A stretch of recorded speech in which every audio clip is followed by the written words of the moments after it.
Penn State fans, I hope you guys are doing well. I'm not sure that you are. It is Northwestern week. Penn State is now 3-2. Bob Flounders, Max Ralph joining you on a Monday, in the first Monday in October after a Penn State performance that almost defies explanation. They lost to UCLA. We're here to react to James Franklin's Monday news conference, which concluded less than an hour ago. Max, I'm sure you have some thoughts. There's a lot we can get into, but I think we probably should just start with if we were to take the temperature of the room of the Penn State fan base. It's they have a fever, and it's not a good thing. They're very upset. At least the vocal people are. There's a lot of talk about what James Franklin has done, what he continues to do, and whether or not he is fit to be the Penn State coach. Let's just talk. Let's just address that, because there are some. I heard from some people that I haven't heard from in years, out of nowhere in the Rose Bowl press box, venting their anger at what they were seeing and what Franklin was doing. So, Max, how are you doing? Can you believe what you saw? And where? Well, let's just start with you and kind of where you think James Franklin is in his Penn State career. Yeah, I'm doing well, Bob. I had a good weekend. Not sure many Penn State fans did. But beyond that, the temperature is hot. I think James Franklin's seat is hot. I think it's the hottest it's ever been in his Penn State career, because this loss was just unfathomable. I think I felt last week that the vibes around the team were low. Understandably so. It was a crushing loss in what could have been a program-defining moment, a program-shifting moment against Oregon. Expected them to be low, but I never felt like they turned the page at practice, and I thought with the West Coast trip that might lead to a slow start, and it did. Even still, I never in a million years would have guessed that Penn State lost this game. Yeah. I think some of the decision-making, which we'll specifically get into later in this pod, Bob, I think some of that really played a factor. I think James Franklin has to own a lot of accountability for that. And I will say, I thought that for most of his press conference today, he did a much better job of doing that than he did after the Oregon loss last week. Last week, it kind of seemed like he just went back to his robotic, we got to figure out how to win this week.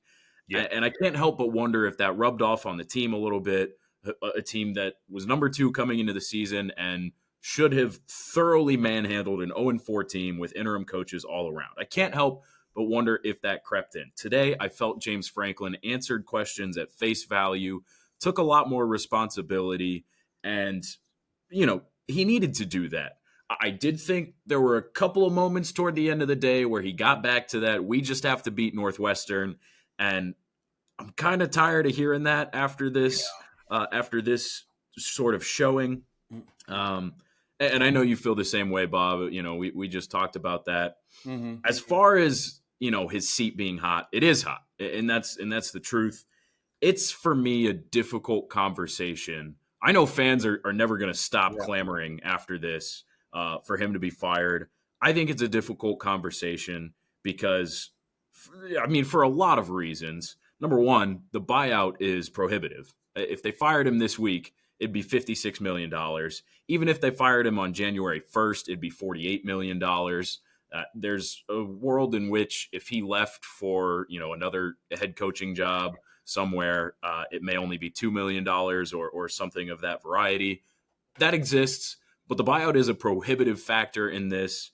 I also think, while nobody wants to hear it, James has a point. He's built this program to a good place. This is the lowest point in his career at Penn State, and it deserves some accountability. But it's a difficult process.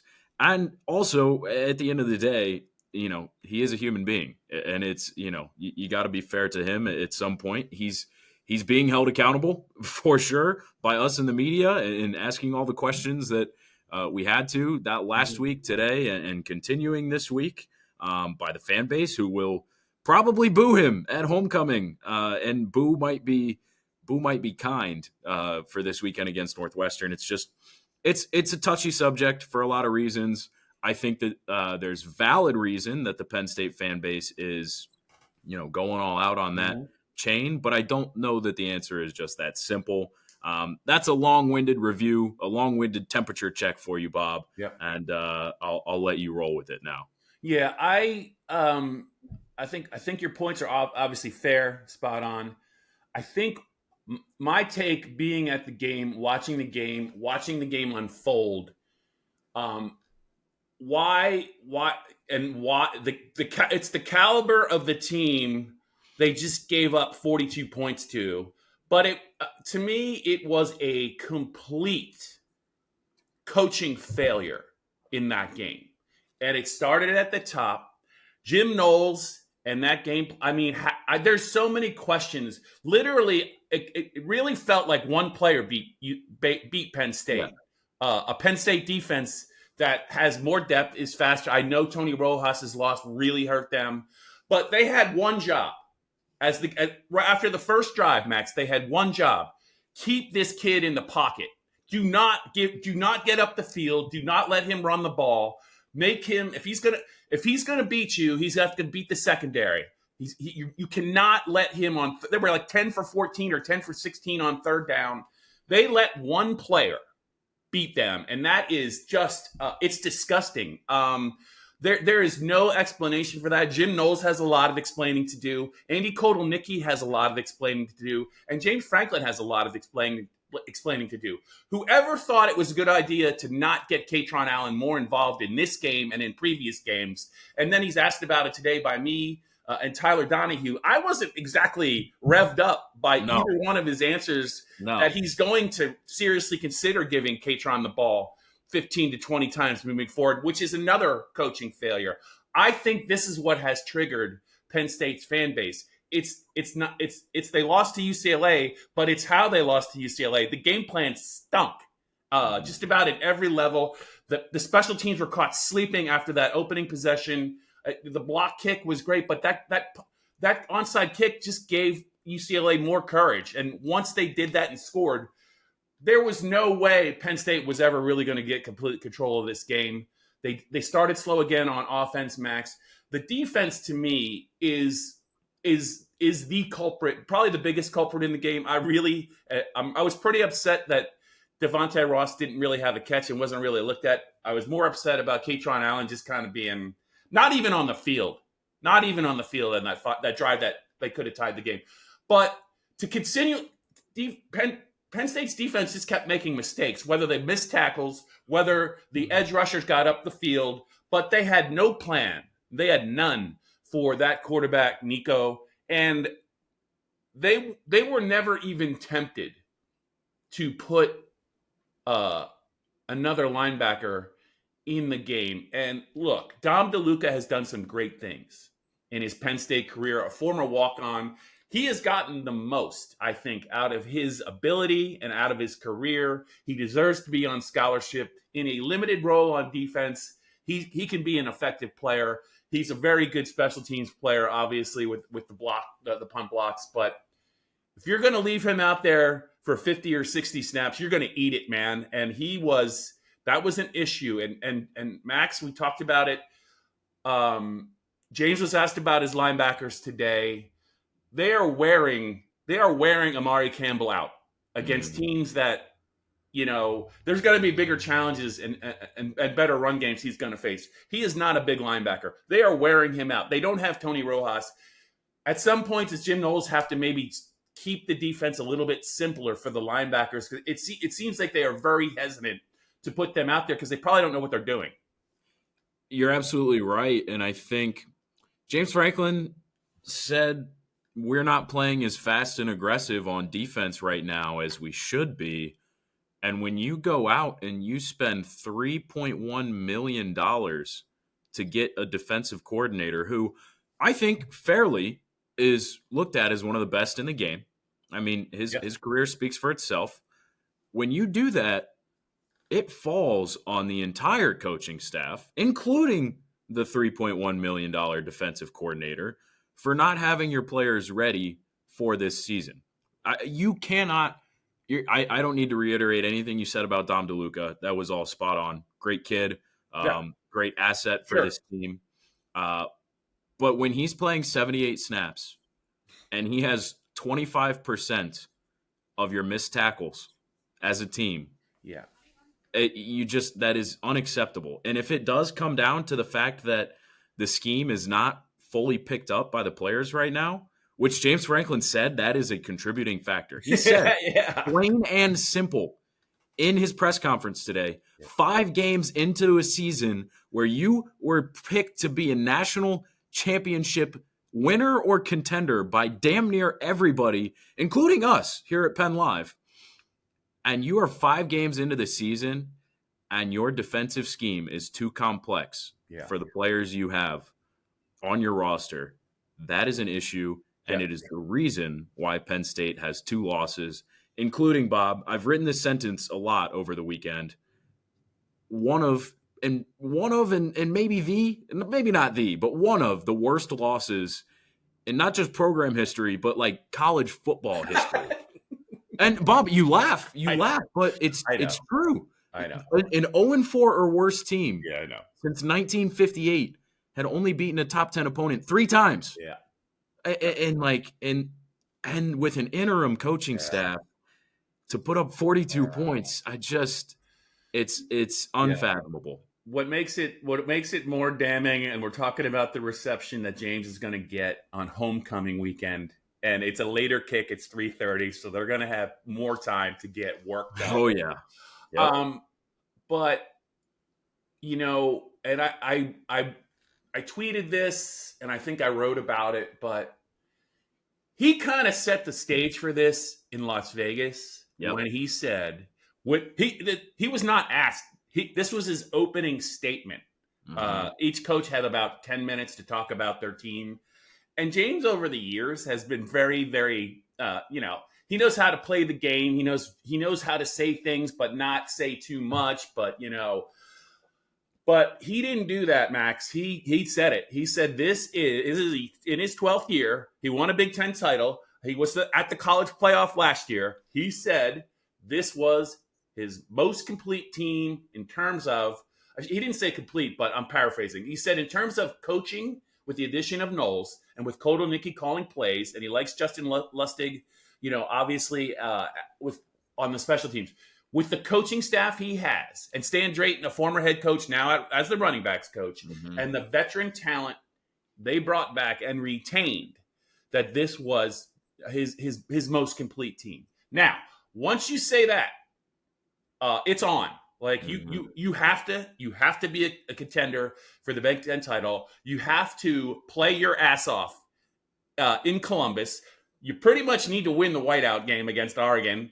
And the one thing you cannot, Max, do is lose to a winless team that has been a laughingstock up until this game. So he kind of lit the fuse, or he had that out there. Once you say that, you have to deliver. And if you're not delivering, it better not be on the coaching staff. And I think it's as much on the coaching staff as it is on the players. It absolutely is. I mean, that's why this is the first time, not the first time, that's not the right way to say it, but I think this is the most that the fan base has ever kind of looked at Franklin. Yep. And I think the most justifiably so instance of it happening. I mean, personally, like, I've always been a defender for the points that he puts out. Like, winning 10 games every year, winning 9 games every year, don't take that for granted. Nebraska did that years ago, and well, you see where they're at these days. Like, you can't take those things for granted. But this loss, the way that he addressed the Oregon loss, it's just not. It's not defensible. Like, I've tried in years past to, fans' dismay, and this is the first time where I, as a long time objective observer, have struggled to come up with answers. And, he was asked about the comment that this is does he still feel that this is the best team? I would have appreciated if he just flat out said no, and that's my fault that I don't have them ready or whatever. And that's not really how he went about it. He said that it's hard for me to answer that question when we've lost 2 games in a row, which I guess is kind of an admission of that. But like I said, I felt like for a lot of today's press conference, this Monday press conference, he was saying the right things, but there are still just aspects where it would be infuriating to be a Penn State fan right now. And I think James gets why his seat is hot, and I think it should be. But there's going to be a lot more tests than we expected heading through the rest of the season. And it's also fair to point out that now they're playing a team that beat UCLA 2 weeks ago. Yeah. I mean, my thing is this: like he was very composed, and I knew he would be today. He seemed ready for all that was coming, and I think for the most part, he answered it as honestly and as fairly, and he was very patient. There were follow-ups that were kind of the same question. Absolutely. I mean, he did about as well as he could, but when I asked him about Katron, and then Tyler did, I don't know, Max. I didn't get the sense that it is a certainty that he is going to feed Katron. I didn't get a sense that I didn't get a sense that the linebacker picture is going to look different against Northwestern, especially early in the game, where they just play 2 guys and cross their fingers. And I guess my point is that if they employ a similar approach that they did against UCLA in splitting reps with Katron and Nick, and they leave Dom DeLuca out there for 60 snaps, they're probably going to be life and death to win this game. That's not hyperbole. Mm-hmm. They have to put the team in the best position to win the game. The best position for Penn State's offense to be is with Katron Allen on the field. I don't know, 75% of the time, and maybe you throw Nick out there 25% of the time.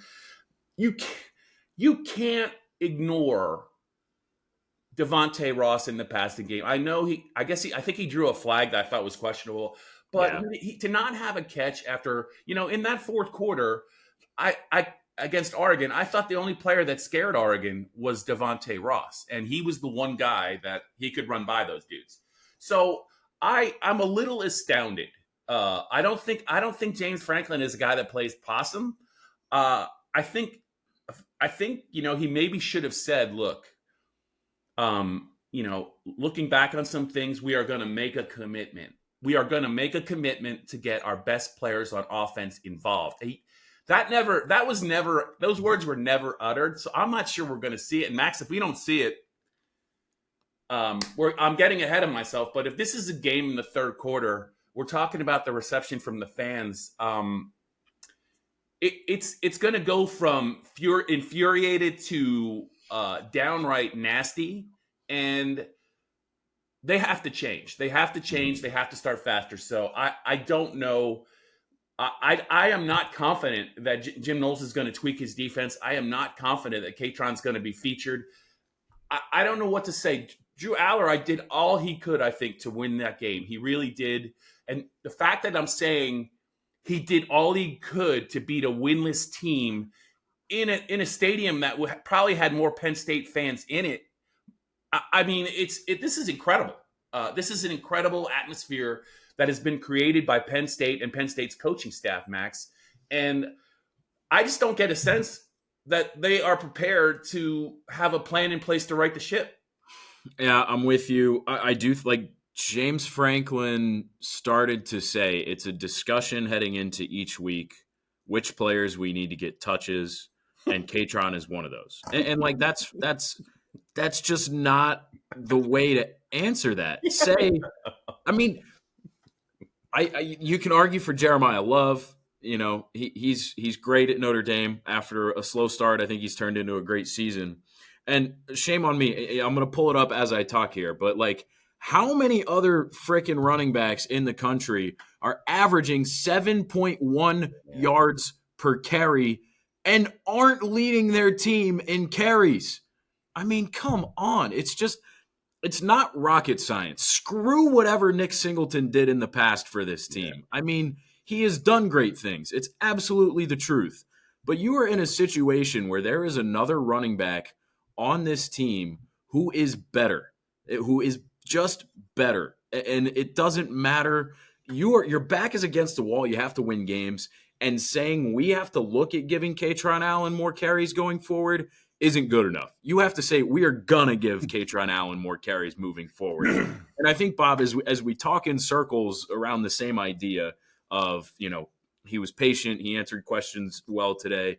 While that's true, the frustrating part that I mentioned, that you mentioned, is that it all kind of boils down to the same thing of going 1-0 this week, of we just got to beat Northwestern. That's what matters. Well, that's bull. That's just what it is. You gotta look at the fact that your season relies now on you winning out, beating Ohio State for only the second time in your career with a team that is in the dumps. And from an outside perspective, I can't speak for all the guys who are on the team right now, but from an outside perspective, when you have a guy that's playing as well as Kaytron Allen is, and you're not willing to go to the media and say, we are going to feed him flat out, you have to say it's going to be a discussion. You're too worried about hurting some people's feelings more so than you are about winning games. That's how it feels for me. It's difficult to listen to. It's infuriating. And I think back, like last week, we talked so much about Dan Lanning and what he was able to do for Oregon. Dan Lanning was not hiding that the Penn State game was the biggest one they were going to play all year. Yeah. And he was not hiding that publicly or in his locker room. Yeah. The other coaches around the country will talk about going 1-0. Like that's a common thing. And you do have to win every weekend.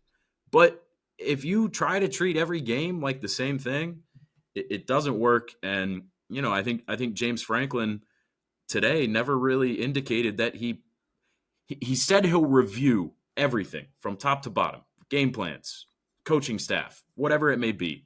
He acknowledged that he's going to review it. But I never got the sense that things may actually change. And maybe they will. Maybe they will. He is given every right to do that. And when they take the field on Saturday, maybe everything is a 180. But right now, I don't have a lot of confidence. And the Kaytron Allen versus Nick Singleton debate is just the perfect microcosm of how this season has fallen apart. Yeah. The non-conference schedule, people were like, oh boy, I really wish they play somebody worth a damn. They'd be 1-4 max, or what? Are they? Or they? I mean, they could have two. I should say they should have two more losses, because they would be 1-4. I think they probably would be if they played a tougher non-conference schedule, because Florida International was hanging around there, and that was a game that it says 34-0. It really wasn't a 34-0 game. Villanova doesn't count, but I'm just saying, I don't think they would be better for playing a better non-conference schedule. No. I think they would be worse. So I guess what I'm trying to say is, when I look at the rest of this schedule, I can't say with absolute certainty, starting with this week, that they're going to win. I cannot say that. I really cannot say that because of the plan they have in place. I don't get it. And some of these players need a kick in the ass. I just think that they do. They do not. They look like they're very content. And I'm not saying that about the whole team. I think there's a lot of players that do care, but I just, no sense of urgency. Not a lot of emotion out there. They're young at some spots. I think guys have gotten better, but I just don't know. I don't know what the upside is for this team given the remaining schedule, and the fact that they scored 7 points against UCLA in the first half. You could say, yeah, well, UCLA had the ball the whole first half. Yeah. That would also be true, but that's even a bigger indictment. I don't know, Max. I don't know. We're talking about, hey, should they fire him? Hey, does he deserve to even be in the fired discussion? It's not. His body of work says no, but on the other hand, this team got better last year as the season went on. If you'll remember, even with Abdul Carter and Tyler Warren, they had their hands full with Bowling Green. They had their hands full at Minnesota. They had their hands full at USC. So as nice as that one-loss regular season was, they were in some heated battles to win those games, and they had two All-Americans on that team who set the tone, I think, on defense and on offense. I don't see that this year, and that's why I just think every game this season is going to be one of those where you're like, forget Ohio State. I don't really know that they can win. Like the game at Michigan State, the game at Rutgers, right now, based on what I see at the start of the year, they were locks. I don't feel that way, and what James said today does not give me reason to feel that there is going to be enough development and enough coaching adjustments that they are going to be putting this team in the best position to win games. Yeah, I'm with you. It's just confusing. They don't have the horses that they did last year. They don't have an Abdul Carter. They don't have a Tyler Warren. And that's just a fact. Like we said last week, Katron Allen's probably the closest thing on the offensive side of the ball, and yet they've refused to even let him be the most used player on offense, which we've said enough on that topic. But defensively, you thought it was going to be denied Dennis Sutton, and he has 2 sacks in 5 games. I think a Zane Durant, who was a preseason All-American, is losing way too many one-on-one blocks against a UCLA offensive line that produced 14.3 points per game entering the weekend. Zachy Wheatley tasked with a lot of communication in this Jim Knowles defense, and he's made a couple of good plays, but there hasn't been a single moment this season where I said, "Oh wow, yeah, he's as good as Jalen Reed was last year." Yeah. He's pretty. He's being used different. He's so far deep on most plays that he can't make plays. Right. And I don't think that really fits. The play that he made on 4th down, they blitzed him, and he was in position to use his ability and his instincts. But too often, Max, we're looking at games at Beaver Stadium, and he's like, I don't know, he's about 15 yards deep, and he's kind of just waiting to see what's coming to him, which one of his talents, not only as against the pass, but against the run, is he can diagnose plays, he can get to the ball, and he's big enough to make plays, but he's essentially a safety valve. He's essentially a last resort, but I just don't know how effective he is in that role. I mean, he needs to be, with what he can do and how he can impact the game. It's a little bit confusing. I know that they needed to change some things on defense, but it doesn't really matter, Max, if you have a good secondary, if the other team can run the ball right down your mouth. And UCLA did it. Oregon did it, believe it or not. And there were times that I thought FIU did it a little bit. So I don't know. And that is another way of saying that it doesn't look the Fire Franklin chance and the Fire Franklin talk is early, but he's kind of asking for it if he doesn't make some changes. And I don't get the sense that it's going to look a lot different on Saturday. If it does, good for him. I don't have a feeling that we're going to see a lot of things go differently. So I did want to say here on the Blue White Breakdown, as we continue to vent like the fans, you wanted to get to some things. Neil Rudell asked him about a couple of sequences in the UCLA game that I thought one of them was definitely one of the keys to the game. I thought the other one, I don't know if it would have made much of a difference, but Neil asked about Penn State's final drive of the first half, the timeout usage, the sense of urgency, all that stuff, I think was what he was referring to. He also asked, at the very, very end when UCLA had to punt and they took that safety, it looked like it took about 10 seconds for Penn State to track that guy down. Did they not consider maybe going after the punter? So I think you have more to say probably about the offensive sequence. So go for it. Yeah, I have a lot of questions. Neil's question was very fair. I think it's hard to look at any specific sequence from that game because it was so much of a debacle to begin with. And there are so many long range questions about the season and about Franklin's performance and everything. But like, I wrote a little column this morning on PennLive.com. James Franklin's used to being the short end of the stick against coaches like Dan Lanning and Ryan Day. Penn State fans are used to seeing that. But how about against a guy this weekend who never coached on a Power 4 program, not even as an assistant, before he became the interim coach at UCLA 2 weeks ago? Yeah. Tim Skipper coached like he wanted his team to win. James Franklin coached like he didn't want his team to lose. Yeah. And we've heard that too many times. Yep. He goes into halftime and he tells the sideline reporter, and he reiterated the fact today, we wanted to score and not give UCLA any time to score back. Okay, good logic. Fine. I agree. That happens a lot. You see that in the NFL. My problem, and he defended that point today. Yeah. He says, you can't have it both ways. You can't ask us to use timeouts to preserve clock and then complain about UCLA having too much time to score. That's true. That's not the problem.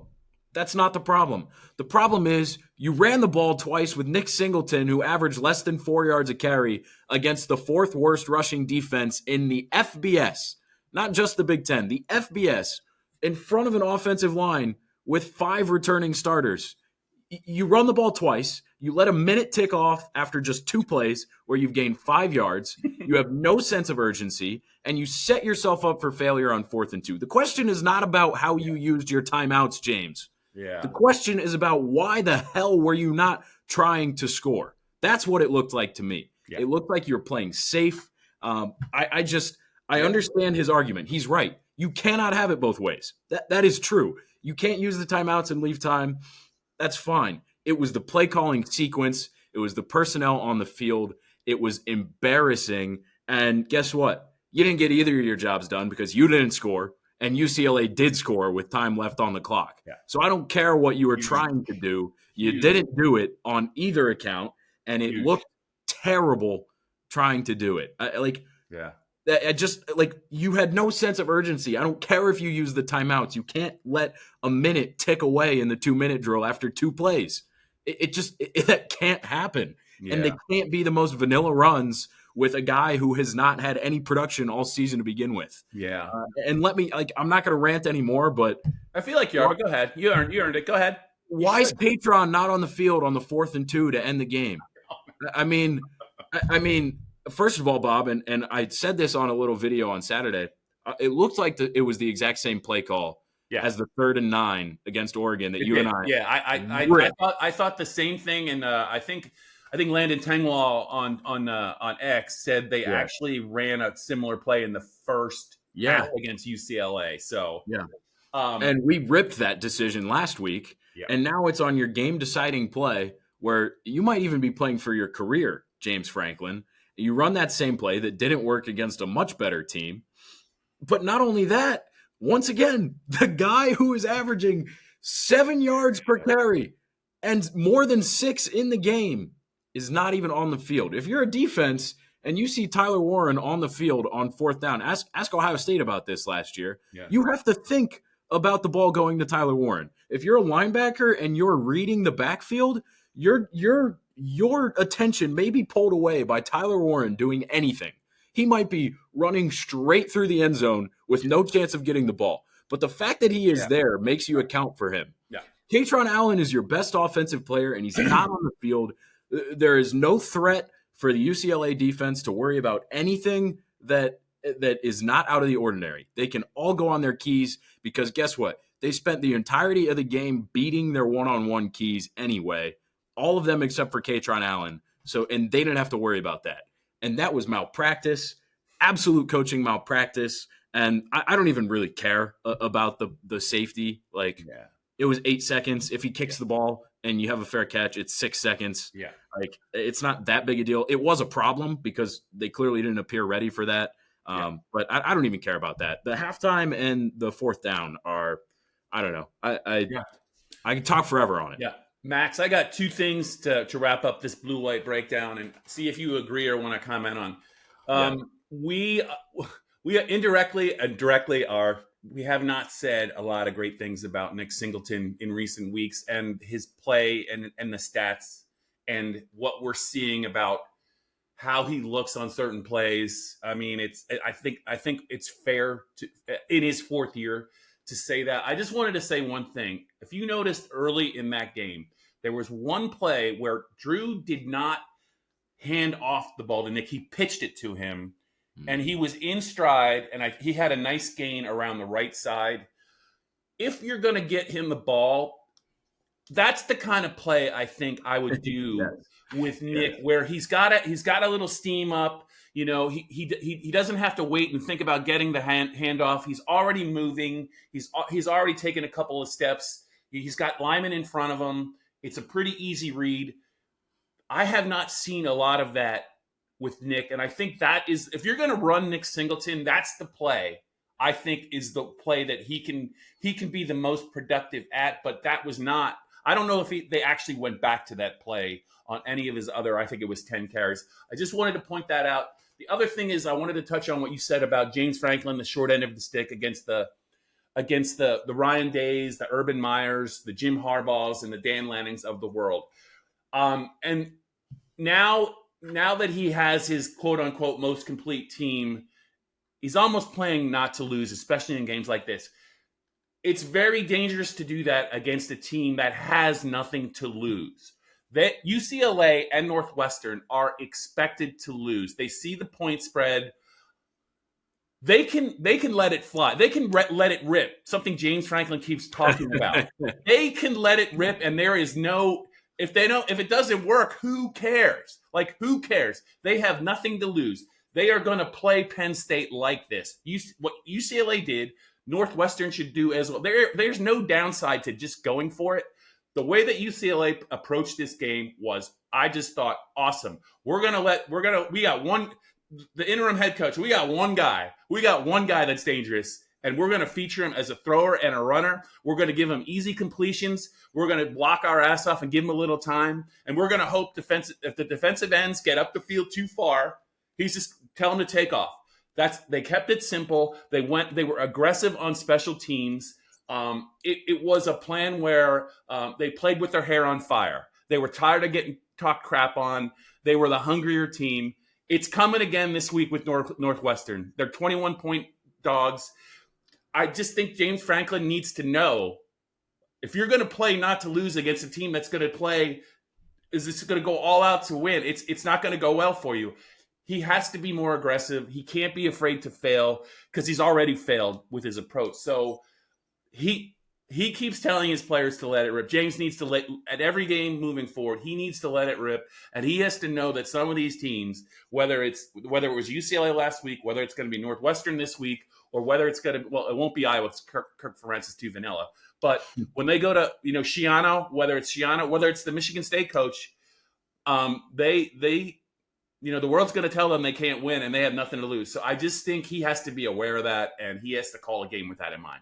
Yeah, I don't really have anything to add to that, because I think I already corroborated that point earlier. Like, Tim Skipper fired his team up. Yeah.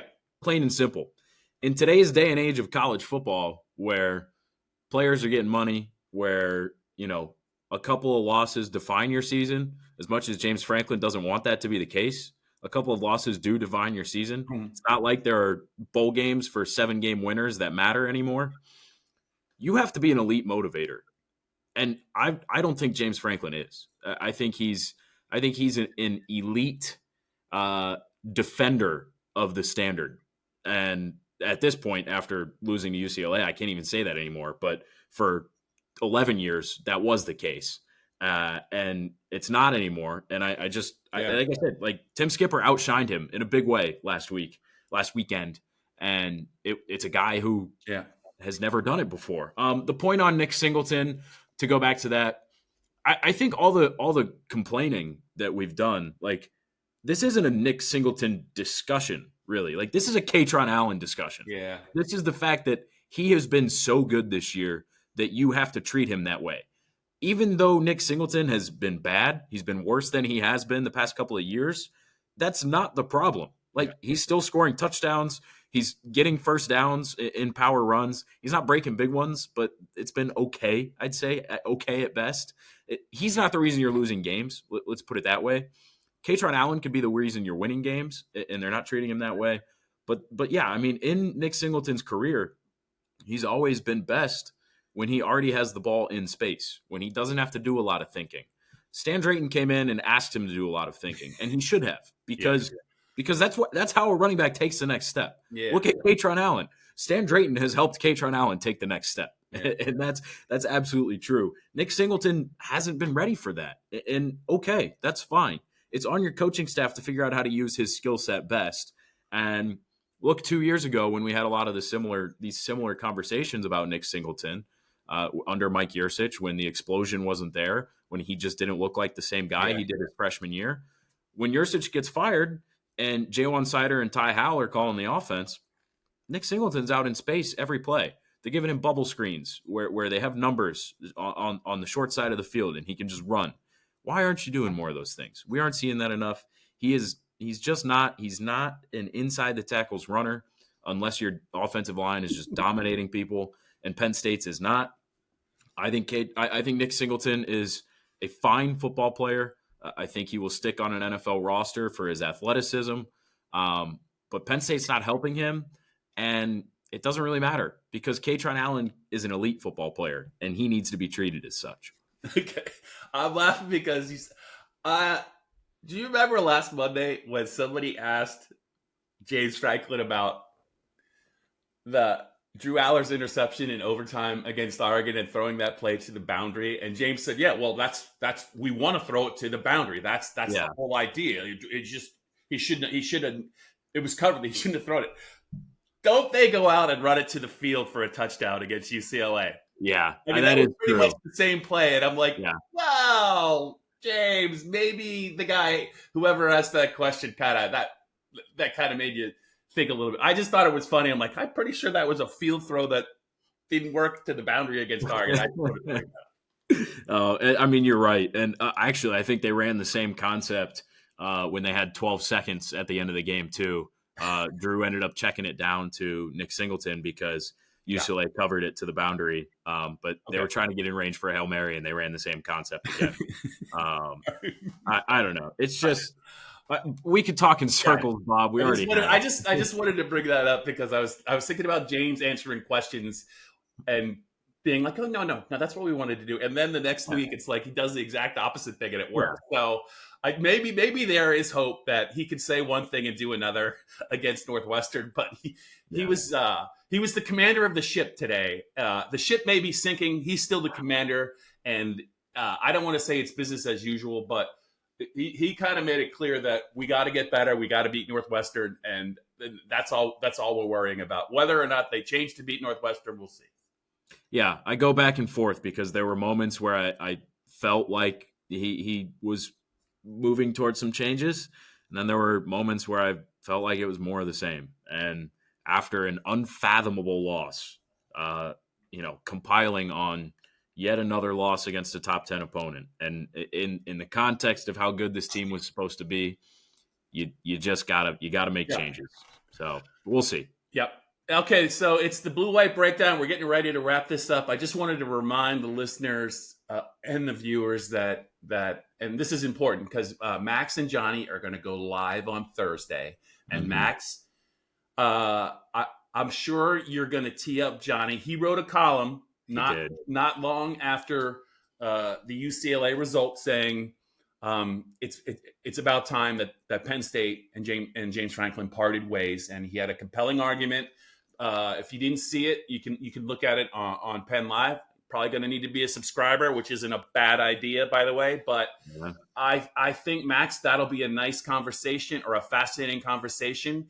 And I know that you're probably going to tease that ahead of it on your Blue White Breakdown live post. But for the Fire James Franklin crowd, I think this is like throwing chum into the water for the Sharks. So I think that you might get a lot of people interested in that podcast, and I'm sure Johnny probably would like to expand on some of his thoughts as well. So I just wanted to bring that up, Max, for whoever hasn't seen it, and I think that will be a fantastic thing to talk about on Thursday.